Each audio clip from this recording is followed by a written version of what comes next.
So I look at Bubba Wallace, a guy who won 6 races in the trucks. And dude, I was pissed off when Toyota let you leave. I'm not going to lie to you as a marketer, because I'm sitting here looking at Bubba Wallace as a guy that I could take to the marketplace and I could sell trucks, Toyota trucks, to your demographic, which I love, right? Yeah. As a marketer. Yeah. And obviously, you had to make a decision, run part-time with JGR or run full-time at Roush. You went and ran full-time at Roush, which, you and I were teammates there. Freddie was there, which was probably the best decision for you at the time. But I look at you now, and I say, man, we've seen Travis Pastrana come and go. We've seen Ricky Carmichael come and go. We've seen Danica Patrick come and go. They rode the marketing prowess into the Cup Series and out of the Cup Series. You didn't ride it into the Cup Series. You won races to get to where you're at. So what do you do now, man? Like, how do you set yourself up? You're still a young guy. How do you set yourself up to have a 10-year span here and be in a position to win races? Because I know your personality. I played craps with you. You like to win money. You like to win, period. Right? If you're betting on yourself, how the hell are you going to get in a position to win races right now? What are you going to do? I wish, that's a good question, Brett. And you can ask Freddie. I'm pissed off each and every day that a race goes by and we don't win, because it's been since 2014 since we've been a winning name inside the sport. But it's something that motivates me as well. We look at how big that Michigan win was in the trucks that weekend. That was really cool, but still, being winless in the Xfinity Series is not something I'm proud about. And my stats there, despite the circumstances, whatever, I still wanted to get the job done. Did we have a couple chances to where I stepped on it? Yeah, for sure. Did we have a couple that were taken away from us? Absolutely.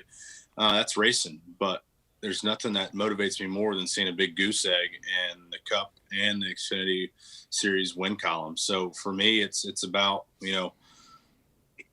I've been fighting the good fight for getting, funding and sponsorship behind me for years, and for 17 years, really, my whole career. And to finally start to see it come to fruition, great partners jumping on board with us at RPM, DoorDash, Cash App, Columbia, all those things, they're starting to fall in place. And so now it's like, okay, that last little star that was not aligned is finally there. So it's time to, look at all of our options here, put it all on a table and do a little bit of betting and figure out what we want to do. So it's I want to win no matter what. Throw away all the fame, all this stuff that's in there in the media. I just want to go out and be competitive, because I know I can run up front with these guys and give it all I got. So it's going to be a fun process next year.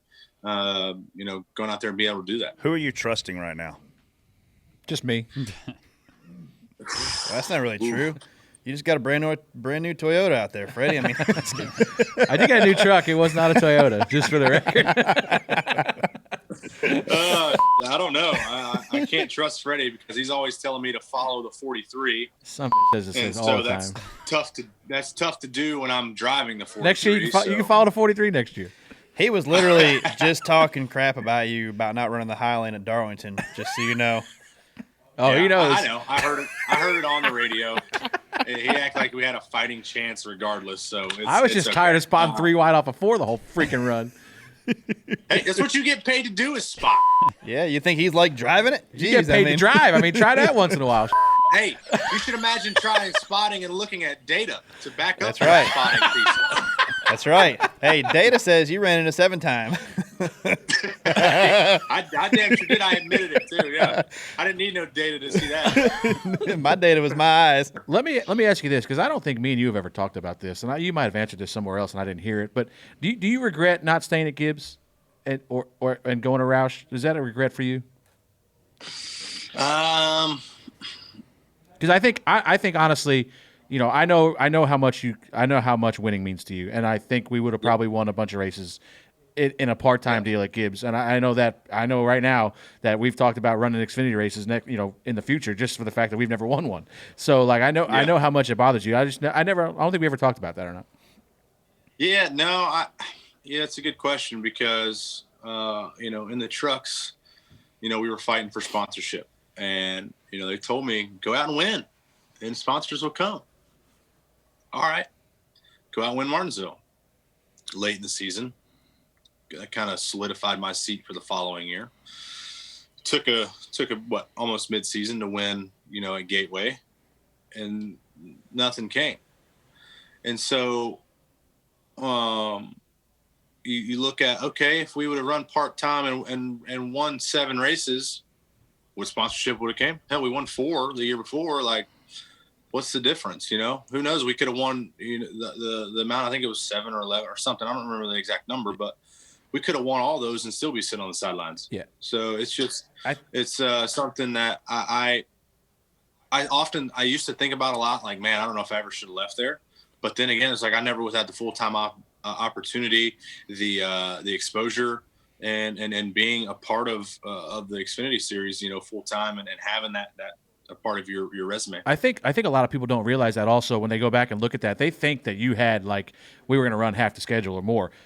He got cut back a lot. Like, it was, I think we were going to run a lot of it, and then Daniel Suarez came in with a lot of money. Eric Jones was the Toyota project at the time.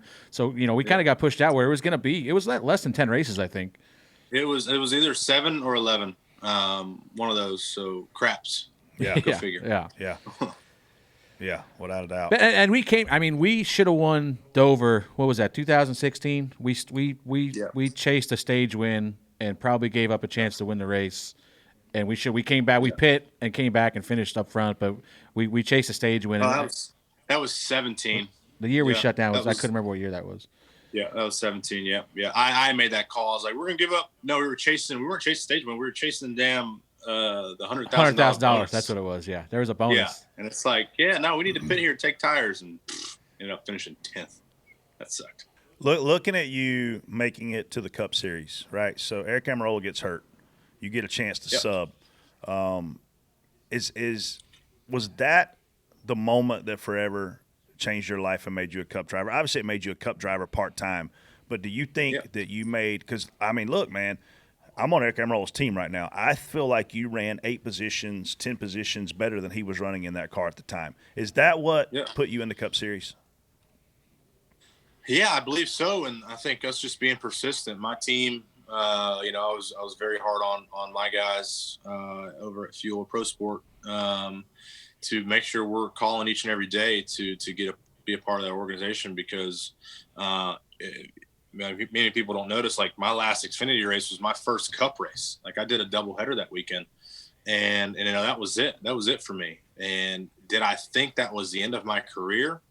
No, not necessarily. I don't know why, because I didn't have anything. But I think as that opportunity, opened up, those conversations were starting, to be had. Like, oh, okay, maybe a second car at RPM. I was like, okay. And then it turned into a first car. Then it was like, well, never mind, we don't have funding. And then it was like, okay, we're back in. Never mind, we don't. And it was just like a up and down. I tell you, that process, by the time I got the full 100% green light, I could have cared less, just because of the ups and downs we went through. I went from, second car, like I just said, second car RPM, to no, not second car, back to first car, like only one car, you're full-time 43, like, all right, sweet, pump, to no, funding fell through, then back up to maybe. And so by the time it got up to where I was signed the contract, I was just like, cool. Is that where you're back at again now? Like, are the ups and downs like so crazy that you're just like, holy cow, I just want to sign something? No, it's not an up and down process. It's just the length and everything. Like, I'm ready to sign something, but we can't rush into things like this. So, it's you got to manage and cycle through everything that's on the table. So this is a crucial point for me, and that's just where it's kind of like chomping at the bit. Like, okay, it's another day has gone by. Let's get something done. So how far out are we from hearing from you? How far out till you tell us what you're doing? Is it into the season or not that far? No, it's not. I don't hope it's not that far. Jeez. Freddie's got to eat. I'll be looking like Freddie's. Yeah, I'll be looking like Freddie's beard if that happens. All gray and white. But no, hopefully here in the next couple of weeks. Thank God. So you said, I think it's interesting. You said you're betting on yourself now. What is this? Like, what all does that mean for you? Like, when you say you're betting on yourself, are you looking for, like, what's that mean for the opportunity? You looking for, you're looking for better equipment? What do you mean by that? Yeah, absolutely. We got to to make sure we're set up for success. And, you know, we've had some moments of success in the 43, and we've also had our fair shares of frustrating days. And we all know that as a team, and we knew that going into it. But have we made the team better than when we started and when we got there? Absolutely. We've been working hard. Everybody at the shop's been working hard. It's been a great family team, and we all, you know, vibe really well, and that's been fun. But sometimes the equipment wasn't really there, but like I said, we all knew that, and so we had to make the most of our opportunities. So for me, going into it, we look at something that I'm tired of having the people stick up for me and reading, and I appreciate it, but, you know, well, look at what he's driving. It doesn't matter. I'm going to drive what I have to the fullest capability of whatever it has, and that's it. You know, if it's a great car, if it's a bad car, whatever, we're going to get the most out of it. And I want to go, my vision on everything, I want to have this documented, and we're working on that as well. Just another piece of the puzzle. That's cool. Having it documented to where I want one shot, one opportunity to show that if I have it, it's going to work out. If I don't, peace, I'm out. I'm retiring. I'm you know, going to be gone from the sport. I'll figure out something else to do. And that's how I want to, you know, show it. I want to show, like, here's all the cards for you, Bubba. Here's the best of the best equipment, the best of the best people.